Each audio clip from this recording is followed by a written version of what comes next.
Assalamualaikum warahmatullahi wabarakatuh. Bibarakatil Fatihah. A'udzubillahi minasyaitonirrajim. Bismillahirrahmanirrahim. Alhamdulillahirabbil alamin arrahmanirrahim. Iyyaka na'budu wa iyyaka nasta'in.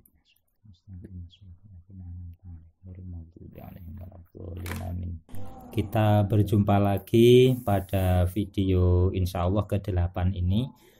Kita lanjutkan pada pembahasan video sebelumnya. Kita dulu membahas macam-macam wanita istihadah yang ghairil mumayyizah, yang tidak bisa membedakan darah. Kemarin pembagiannya ghairil mumayyizah itu yang ingat adat haid. Sekarang pembagian yang kedua adalah ghairil mumayyizah yang lupa adat haid. Lupanya adat itu adalah lupa waktu tapi ingat lamanya haid. Lamanya adat haid.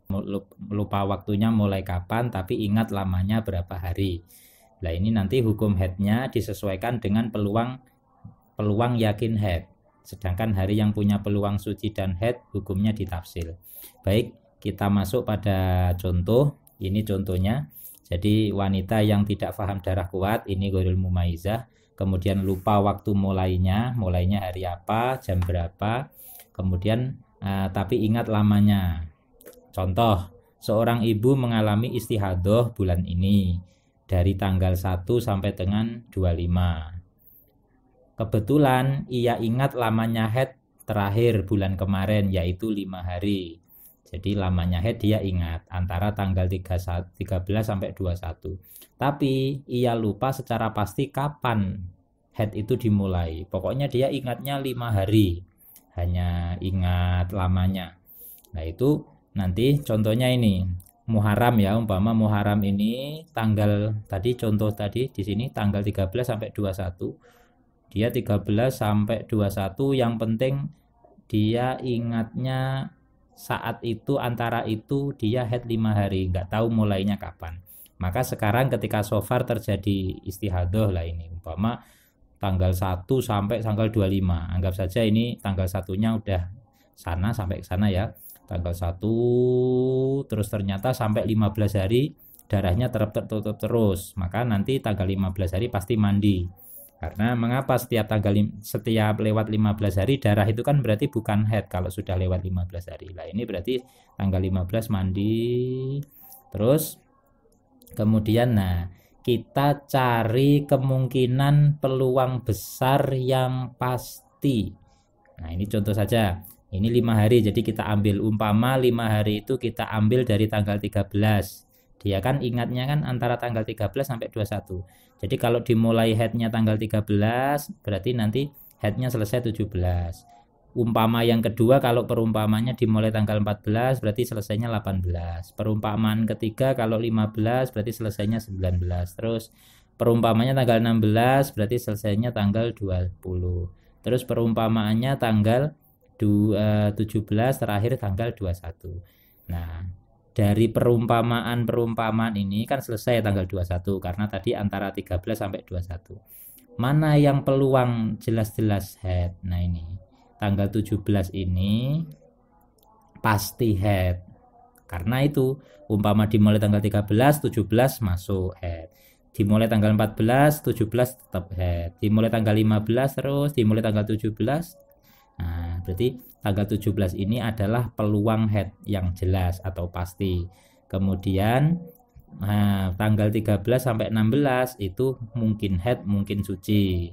Jadi kemungkinannya kalau dimulai tanggal 13 berarti ya haid, kalau dimulai tanggal 14 berarti 13-nya enggak haid. Jadi berarti ini tanggal 13 sampai 16 namanya mungkin haid, mungkin suci. Terus tanggal 18 sampai 21 itu juga namanya mungkin haid dan juga mungkin suci.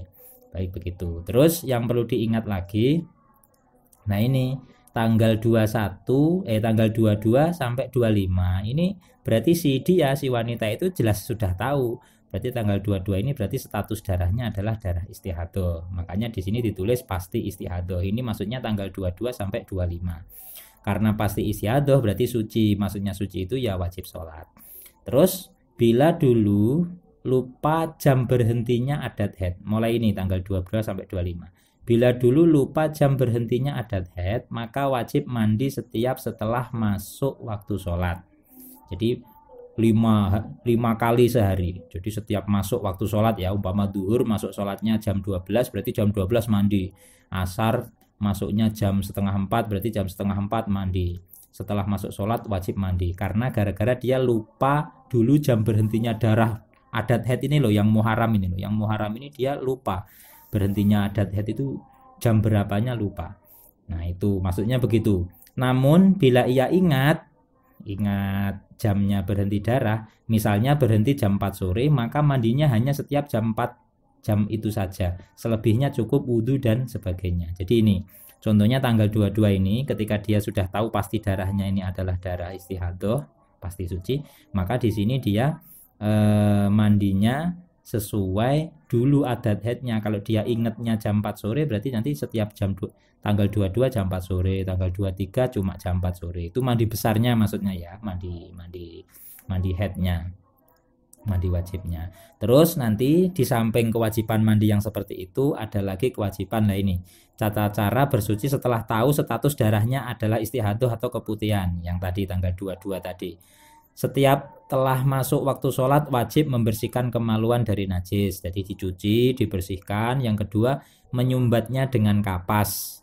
Nah ini begini ya. Jadi mengapa kok wajib disumbat? Kalau dibalut itu hanya menampung darah yang keluar.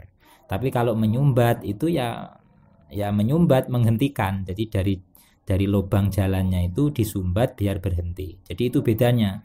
Jangan berpikir sekarang sudah modern nggak perlu disumbat, cukup dibalut. Nah itu beda statusnya. Kalau balut itu hanya menampung saja, jadi tetap keluar.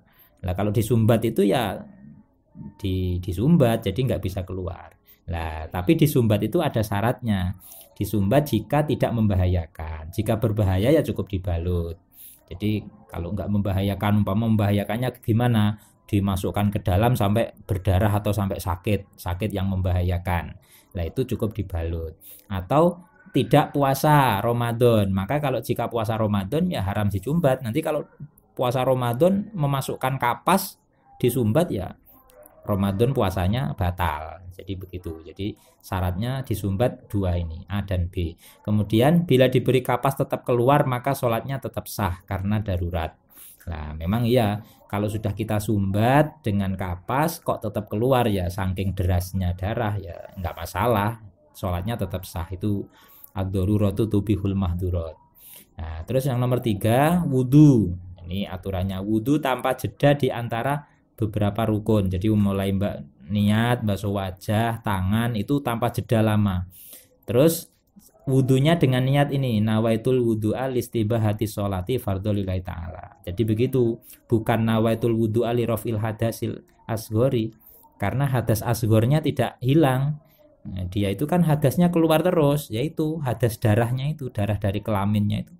Keluar sesuatu dari dua kelamin itu kan membatalkan wudhu, jadi hadasnya terus. Makanya niatnya jangan nawaitul wudhu'a listibahat lirafil hadasi, karena hadasnya belum hilang. Jadi niatnya nawaitul wudhu'a listibahati sholati, untuk diperbolehkannya sholat fardholillahi ta'ala. Jadi niatnya begitu setiap sholat. Segera sholat untuk meminimalisir darah, ini yang terakhir. Jadi segera sholat untuk meminimalisir darah. Jadi mulai nomor 1 ini masuk waktu sholat langsung dibersihkan, langsung disumbat, langsung wudhu, langsung sholat. Belum di luar ini, pembahasan ini di luar mandi. Kalau mandinya tadi pembahasannya di situ tadi. Nah, kalau urusan mandinya ini, bila dia lupa jam berhentinya darah haid di bulan lalu ya wajib mandinya setelah masuk waktu sholat. Tapi kalau bila ingat, contohnya umpama jam 4 sore ya setiap jam 4 sore saja itu mandinya. Nah itu jadi begitu. Itu untuk hukum untuk tanggal 22 sampai 25.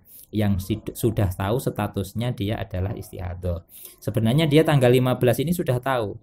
Tanggal 15 ini sudah pasti dia tahu ini istihadah. Jadi mulai tanggal 16 ini bisa dia lakukan. Cuma kan dia terus ini punya ingat lamanya haid. Saya lamanya pokoknya antara 13 21. Berarti antara 13 21 17-nya ini pasti haid, maka yang dihukumi haid ini. Berarti yang selainnya ini tanggal 18 ini berarti dia sudah jelas ini istihadah. Kalau sudah jelas istihadah ya berarti statusnya ikut hukum yang tadi. Tata cara mandinya seperti ini dan tata cara wudhunya seperti itu tadi. Kemudian, nah ini untuk status yang mungkin haid mungkin suci ya, ini yang kita bahas di bawah ini adalah ketika tanggal 13 dan 16, tanggal 18 dan 21. Ini yang mungkin haid mungkin suci. Haram bersetubuh layaknya orang haid, haram membaca, menyentuh dan membawa Quran layaknya orang haid, haram berdiam di kaf di masjid itu haram. Terus haram juga lewat di masjid jika khawatir menetes. Kalau nggak khawatir menetes cuma lewat saja nggak masalah. Terus boleh sholat layaknya orang suci ya, sholat wajib bagi dia. Jadi orang suci layaknya suci, jadi sholat wajib. Tawaf kalau dia pas haji tawaf boleh. Puasa Ramadan tidak hanya Ramadan ya, sholat juga tidak hanya fardu, puasa sunnah juga boleh layaknya orang suci. Iktikaf boleh, iktikaf layaknya orang suci. Tapi iktikaf ini kan ibadah.